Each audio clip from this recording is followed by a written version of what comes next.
Welcome to Success After Service, where GI Jobs sits down with trailblazers and game changers from the military community. Our goal is to inspire our community of nearly 20 million veterans, 250,000 transitioning service members annually, and 1.1 million military spouses that your military service has made you better, and you can use that training and experience to accomplish great things in the private sector. Sharing examples of the Mount Rushmore of the military community reminds all of us that anything is possible. I am certainly joined here today by one of those veterans on Mount Rushmore, retired Vice Admiral Ted Carter, who currently serves as the president of the University of Nebraska, and in January will be sworn in as the president of Ohio State University. Admiral, thank you so much for joining us here today. Chris, it's absolutely great to be with you, and it's wonderful to be with your listeners. Thank you so much. We last spoke on in October of or I should say August of 2020, but later that year in October, we had you on the cover of GI Jobs magazine, and here's that handsome devil on the Nebraska Cornhusker football field, and it's just it's great to have you here for our Success After Service. Listen, I'm not going to read your bio because I know you wouldn't necessarily want me to do that. I appreciate that. But I am going to touch on a few areas here that highlight your career. We're going to touch on military and obviously higher ed, and we're going to get into a little bit of college athletic stuff. But I'm going to start with military because we've got a military audience, and I think that's the way that they are going to connect with you initially here. So some background on you. You're a Naval Academy graduate. You majored in ice hockey, I believe, is what you like to say. Pretty accurate. You were a naval flight officer on many aircraft types. You're a Top Gun graduate on many and graduate of also many very important military schools. 125 combat missions in Iraq, Afghanistan, Kuwait, Bosnia, Kosovo. Distinguished Flying Cross with combat distinction for valor, Bronze Star, 6,000 plus flight hours, 125 combat missions, 2,000, over 2,000, I think 2016 carrier landings on 19 different aircraft carriers. That doesn't get said often enough. 19 different aircraft carriers. The 54th president of the U.S. Naval War College and the 62nd superintendent of the United States Naval Academy, which was your last billet. And you were the longest serving superintendent since the Civil War. You retired 4 years ago in 2019 after 38 years of service as a vice admiral, a 3-star admiral. And I'm going to stop there. Amazing background and some amazing feats that you've had. What an illustrious career. And most people would have stopped with that and been satisfied. That would have been several lifetimes of a career. But the first question I have for you, the first Top Gun or Top Gun Maverick? Oh, Top Gun Maverick. I mean, the quality of the video, what it looks like to be in the airplane. The second movie, I think, was a huge improvement over the first one. The first one's iconic in its own way, but I really enjoyed Top Gun Maverick. Outstanding. On a more serious note, the military right now is really struggling to meet its recruiting goals. I wanted to know from your perspective, do you have any thoughts on, given especially maybe some lessons learned in your recruitment efforts at the University of Nebraska, any thoughts on how to make military service more attractive to young people today? I think there's an interesting parallel between the struggles that the military is having with recruitment and some of the recruitment challenges for enrollment in undergraduate or post-secondary education across the nation. And a lot of it starts with the term we tend to overuse. It's called trust. And I think we've got to get to understanding what the generation who we're trying to inspire to come serve, what it is that motivates them. I spend quite a bit of time in Nebraska and all across the country talking about why a higher education degree matters. And I think I could have that same conversation if I was trying to recruit young men and women from any of our 50 states in the United States as to why that will improve your life and what it would mean. I think we have to get back to that. and have a real conversation about what service means.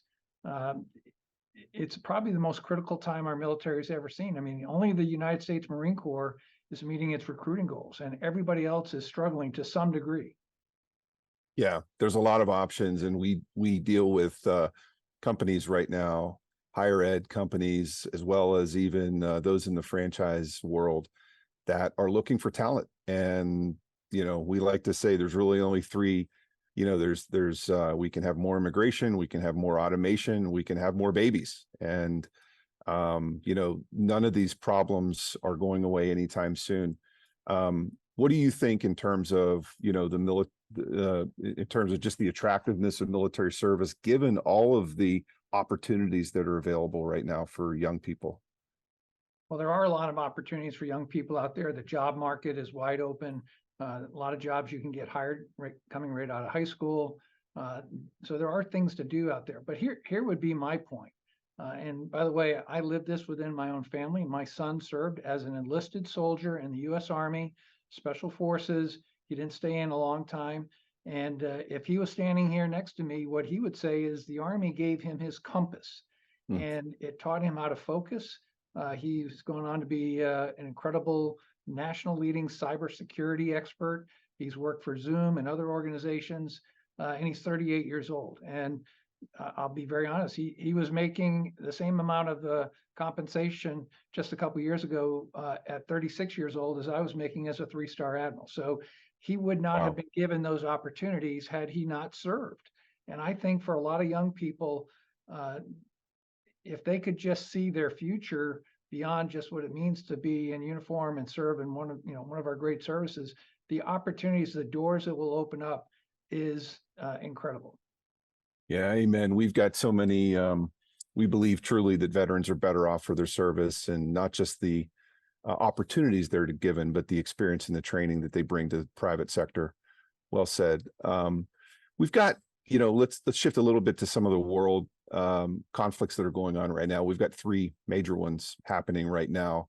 Obviously, the 2 that are kinetic with Ukraine and Israel and the Gaza Strip, but also the South China Sea is heating up. What are your thoughts on which of those poses the greatest threat to America's influence and security and interests? I'd say without question, even though we've got to keep our eye on the Ukraine and what's happening in Israel and the Gaza Strip, it's China. I mean, that is a game changer for us in the future of our nation. We have to keep an eye on that. And it's a much different potential conflict than it was when I served in uniform. I mean, my first ship was the USS Midway at the height of the Cold War, flying an F-4 Phantom II to intercept Soviet bombers. We were focused on the Soviet Union threat and that alone. And then as we've gone into that global war on terror era, we spent decades, fighting against terrorism and threats all throughout the Middle East. And yes, that still exists, and we're seeing that play out to some degree in the Gaza Strip and Israel. But long term, we've got to make sure we understand why we need to be present in the Pacific Ocean, and China is our primary threat. Yeah. Sir, in 2022, speaking of military, background stuff and staying in that lane for the moment, in 2022, you were the second President Carter to receive the Naval Academy's Distinguished Graduate Award. And you were on the cover of Shipmate, which I got and saw, and I'm like, I know that guy. And it's just only 110 graduates, right, in the 70 plus year history of the Naval Academy have received this honor. Out of all the accolades that you've had in your military and civilian career, how does that stack up against the others? There's no doubt it's at the top of the list. It's a lifetime achievement. I'm still humbled to even hear you talk about it, and I keep thinking they're talking about somebody else. And as I had the chance to speak to the midshipmen, which was really interesting because the seniors were the last freshman class I inducted when I was in uniform. I was reminded to tell them that nobody ever is successful by themselves. I mean, I've been surrounded by amazing teammates. I mean, you mentioned my flying career. I never ejected out of an airplane, and that didn't happen by mistake. It happened because I flew with great pilots. I had incredible maintenance men and women around my Tomcats, Super Hornets, F-4 Phantoms, flight deck crew on aircraft carriers. I wouldn't be here if I wasn't surrounded by that level of professionalism that I've been part of all my life. And then the opportunity that the Navy gave me through CNO John Greenert and then CNO John Richardson to lead the Naval War College and then lead the U.S. Naval Academy again at a critical time when recruiting was important, really set me up for everything I've been able to do since. So my classmates from the great class of 1981 were the ones that submitted my name. And I have to tell you, I was surprised that I was selected that quickly. Yeah, you're very humble. I don't think any of the rest of us were surprised. It's just been incredible to see the, I remember coming back to Annapolis for a class reunion when you were superintendent and you gave a briefing to all the alum that were in attendance. And I just remember just super high energy, just very positive, very polished, and just a vision casting leader for the Naval Academy. And you took that and you went into higher ed and went to the University of Nebraska to do the same thing. And, it's an unbelievably non-traditional career path. Yes. Somebody from your background does not typically ascend to the highest levels of leadership within higher ed. You don't come from an academic background. You don't have a PhD. To what do you attribute the fact that you had the opportunity to lead Nebraska? Well, first of all, I got to give credit to the Board of Regents and the entire state of Nebraska. They clearly took a chance bringing me here to Lincoln, Nebraska, to lead 4 campuses, to include the flagship Cornhuskers, a world-class medical center, and others. 50,000 students, 4 campuses. And what I think has worked, and the reason the formulas worked, is like everything else. If you can have an idea for how to get things done and know what right looks like, be a leader, trust in your people, empower them, great things can happen. And you're right. I was worried about criticism about coming into an institution that has really high academic standards. And I met with faculty senate leaders, because I wanted them to know that I would never pretend to be them, that I would be their biggest champion and cheer on their cause. And that's a great deal why we've been successful here in Nebraska. We've, created a free tuition program for middle and lower income people during my time here. We've worked with the legislature for budgets. We worked with the communities. We went from about an $8 return on state invested dollar from when I got here to today. It's about $9.50. When you take in all the clinical care that we do at our med center and children's hospitals, we're probably closer to 12 to 1. So we've really moved the needle here in just 4 years, not to mention getting through COVID with no serious impacts to 50,000 students during the entire 2.5 years that we were in COVID. So yes, the academics matter, and a lot of that rise through the ranks, if you will, for higher ed do still traditionally come from academics who become deans and provosts. And yes, I didn't do that. But I also led the Naval Academy. I led the Naval War College. And what I tell people all the time is the job that most replicates what I do today was being a carrier strike group commander with an aircraft carrier. And at one point I had 2 aircraft carriers and over 20 ships as Commander Task Force 50 in 2012 while I was on board the USS Enterprise. That understanding of how to inspire and get sailors and Marines on ships that are thousands of miles away to do their mission with just commander's intent, some guidance. I do this job in a similar fashion. Yeah, it's incredible the way you translate those military skills into civilian skills. And, I think so often veterans stray away from industries that they don't find familiar territory. We talk all the time about taking soft landing jobs, which might be going to work for a defense contractor or the federal government upon leaving the service, which is nothing wrong with that. But you definitely went out of your zone, in a lot of ways, because there's been, 62 Naval Academy superintendents, and I believe you're the only one who's ascended to the presidency of another institution of higher learning. Do you think that you have blazed a path for others to potentially follow in leadership positions that are coming from within higher ed, coming from non-traditional backgrounds? I would hope so. And I do mentor anybody that calls me and asks for advice, whether it be retired flag officers or retired '06 or '05. I mean, you don't have to be an admiral or general to do these jobs. It's just a matter of the experience that you've had. There have been some retired flag officers in the Army, Marine Corps, and Navy that have gone into higher ed. Some have been somewhat successful. I'll push back a little bit on you. Vice Admiral John Ryan, former superintendent, he did go on to higher ed up in New York City, and then led the Center for Creative Leadership. And he was a bit of a role model for me, to be quite frank. But to your point, there are very few and far between retired careerists that are leading major public or private universities or systems. And what I tell those that are retiring, first of all, this is a hard job, and you better have an understanding of complex organizations, high people skills, empathy, humility. I'll give you an example of how I started my career here in Nebraska, because everybody wanted to know what to call me, right? When I show up, I've been selected. I think they were waiting for me to say, well, you can address me as president or admiral. And I said, no, let's just call me Ted. That's my name. And I think that put some people at ease. And I've done the same thing as I've, been interviewed for this next position at Ohio State. Yeah. No, good stuff. College, we talked about college enrollment numbers being down. Schools like, Nebraska and Ohio State, to some degree are insulated against that. They're the big schools that play football and television on Saturdays. Aside from those, the Ivies tend to do pretty well, but there are thousands of four-year schools out there, right? What, do you feel as though Nebraska and Ohio State have some fiduciary responsibility to ensure, the upkeep of all institutions of higher learning in some way?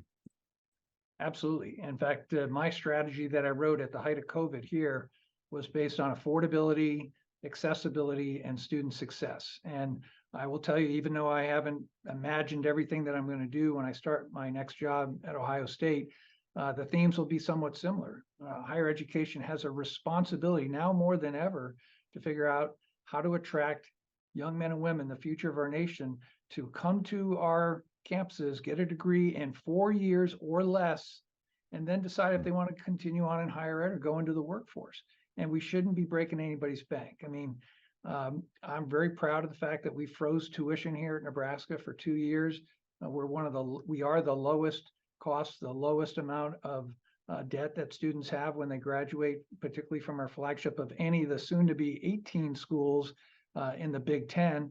And I'm keeping an eye on that when I go to Ohio State. Now, there are a lot of great private, small liberal arts schools across the country, but a lot of them are counting on tuition that's north of $30,000 a year.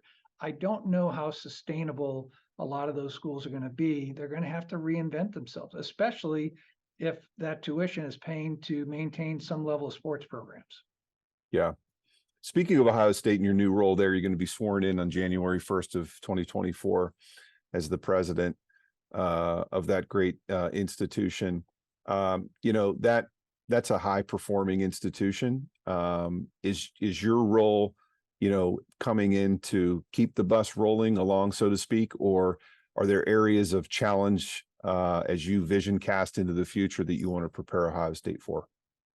Well, first, I want to make sure that your audience hears how thrilled I've been, privileged that I've been to work here in Nebraska for 4 years. It was a very, very tough decision after I was heavily recruited. In other words, I did not go looking for Ohio State. They came to me to make a decision. Some of that was based on family being mostly located on the East Coast, a chance to be a little bit closer. But I also won't lie that the complexity, the size, the scope, I mean, it's the third largest campus in the country, 65,000 students, 35,000 staff, and, just on the main campus in Columbus, over 8,000 faculty and staff that are world-class, a world-class med center, 5 open access, open admission rural campuses that are tied to that university kind of as a system. And that's kind of exciting to me too, that anybody from rural Ohio can just say, hey, I want to go to Lima and they go there for a year and they can transfer to the main campus or finish their 4-year degree and get a degree from Ohio State University. That's pretty special.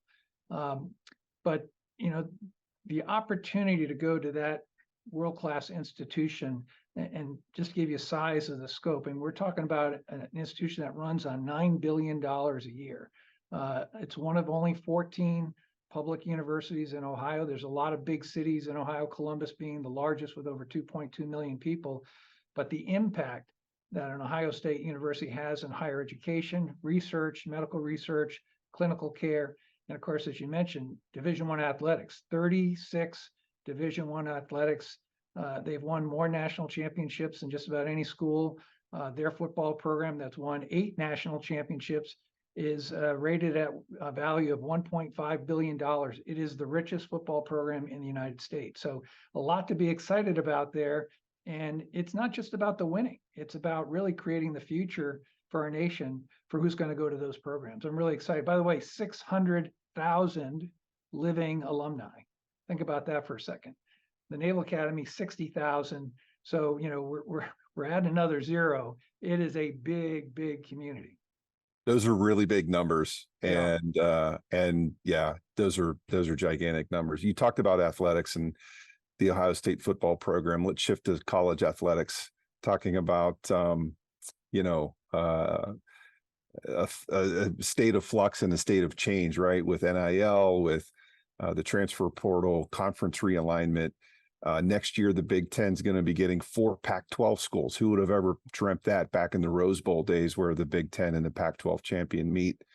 You know, there's just a lot of, you know, there's never been more interest in college athletics, especially the big sports of football and basketball. But, you know, what do you make of where do you think this all shakes out in terms of, you know, conference realignment, I think, especially? Yeah, I kind of wish we weren't having to go through these crazy conference realignments. I mean, conference by geography is no longer applicable anymore. I mean, the Big Ten is now going to cross from the East Coast to the West Coast with 18 schools, as you pointed out. I think how college athletics gets managed, how it gets financed, is still going to be based a lot on linear and streaming TV services. I don't know where NIL, pay for play, all those things are going. There's still a lot of legal wrangling going on. Congress is likely to be involved. States are writing their own laws. So what I can tell you is I'm excited to be in the conversation. I was brought up through the Naval Academy in terms of understanding NCAA athletics. I had the privilege of serving on the board of directors on the NCAA while I was the superintendent. I'm a voting member in the Big Ten Council on Chancellors and Presidents here representing Nebraska. And it's the most complex space we've ever been in. I've had time with the NCAA president, Charlie Baker, who I like a lot. I think he's going to lead us well. And I can't tell you right now where college football is going to go, except, as you point out, it's more popular than ever. So it's going to get a bigger demand because whether we're going to be compensating football players or other athletes, I still think it's the purest of sport. And that's what makes it exciting to people. And I'm still proud to be in it. You know, the Cornhuskers have a storied history in football themselves with 5 national championships. They've had a rough period of time pretty much since they joined the Big Ten in 2011. I was pretty involved in hiring Coach Matt Rule, who I think the world of, and I do believe the Cornhuskers are in a place to grow and be more competitive. Even though I'm leaving here, I feel good about, you know, our athletic director, Trev Alberts, and everything they've done with the programs here. And of course, my first job, and this is a lesson for all of us watching here, when you go into a new job, nothing's stable. And you ask me, what am I going to Ohio State to do? And the first thing you have to do is make sure, A, you do no harm, go in there, right the ship, make sure things are stable, work with the crew that you have. In other words, I'm not going in there to make changes, but Gene Smith, who's been the athletic director there for 18 years, he's announced he's stepping down, you know, in June of 24. I mean, he's arguably one of the most storied athletic directors in NCAA history. And I'm just thankful I get 6 months to work with him, but I've got to find his replacement. Our provost was just announced to be the next president of Boston University. So I'm going to be replacing arguably my number 2 position on this mega campus. and there's some other positions. So talent management and understanding how to get the most out of people is an important part of these big complex jobs. Yeah, absolutely. So when, when you look at it from an athlete's perspective, and you can obviously speak firsthand, in the late 70s and early 80s when you were playing hockey in Annapolis, do you think being a college athlete is better today than it was then? It's certainly more complicated. I didn't really view myself as an athlete, I think, until my senior year at Navy. I was just honored to be on the team. And that's how I viewed it. I mean, the excitement I had every Saturday morning getting up, even though I still had to go to class, to know I was going to be lacing up my skates and putting on a Navy sweater playing for Navy hockey was a privilege. And I'd still get more excited just talking about it. And I think that 95% of all Division I, Division II, Division III club sport athletes, they still feel that today. And I say that because I get to interact with them. And it doesn't matter whether you're playing lacrosse, volleyball. Women's volleyball is now one of the most exciting growing sports in the country. For your listeners, they may not know this, but we hosted a women's volleyball game in Memorial Stadium, our football stadium, and put 92,003 attendees in there, broke a world record for any women's sporting event in the world. And it was glorious. It exceeded every expectation. And this weekend, Nebraska's #2 in the country, taking on #1 Wisconsin. There'll probably be over 1 million people that'll watch that game on the Big Ten Network, not on ABC, CBS, or NBC, on the Big Ten Network. So there's still that excitement about winning for the sake of winning, about taking care of your teammates. And yes, football is starting to look a little bit more like a professional sport. Can't get around that. And I think other sports like basketball are not far behind. I think we as administrators need to make sure that we do not lose the sense of amateurism as much as we can, because that's what makes college athletics so pure. Yeah, yeah, yeah. Well said. And complex is a good way to describe, the difference between then and now in terms of being a college athlete. But it's just a matter. It's more popular than ever. I guess in a lot of ways, it's a good problem to have. How do we take that engagement in college athletics? And you mentioned too, right? Women's volleyball. It's just amazing that some of these other sports are being lifted by some of the bigger sports. There's just never been more interest in it. So yeah, great stuff. And we didn't mention transfer portal. I mean, we touched NIL, but transfer portal is something that makes being a college athlete that much more complicated. And my experience thus far is those that enter into it are always thinking the grass is greener. And unfortunately, about 2/3 of everybody that enters into that transfer portal finds out it's not. So that's something that's going to have to be discussed and cleaned up a little bit in the future. Yeah. Yep. No doubt. It's when the roster changes dramatically year to year, it's tough to keep allegiance to a team or even have the familiarity. It's, and you only get 4 years maximum, right? Well, maybe an extra year of a red shirt or something like that. But right. Compared to the pros, it's oftentimes even less so now with the portal, with the roster changes. With Nebraska and Ohio State, such huge influential schools within their states. It's not like these are states with, these are schools within the state of California or New York, where there's a lot of other, professional sports and a lot of other things. The president of those two universities has just an amazing number of stakeholders.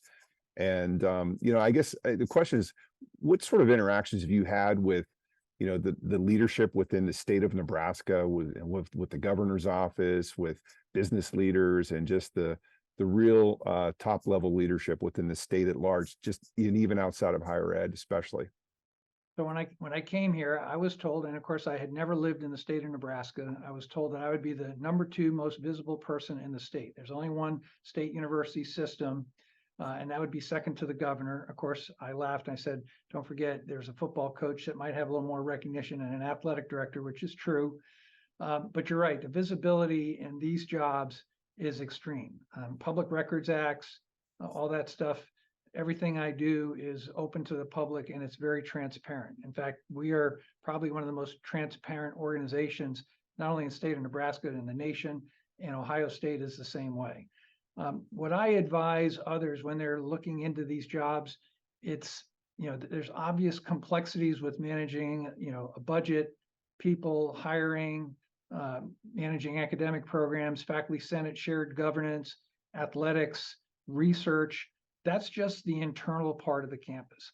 But understanding the circles of influence that you have to touch and play inside of, and sometimes be a primary player, from state government, federal government, local government.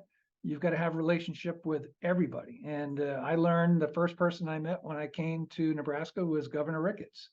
And Jim Pillen, who was the head of the regents that hired me 4 years ago, is now Governor Jim Pillen.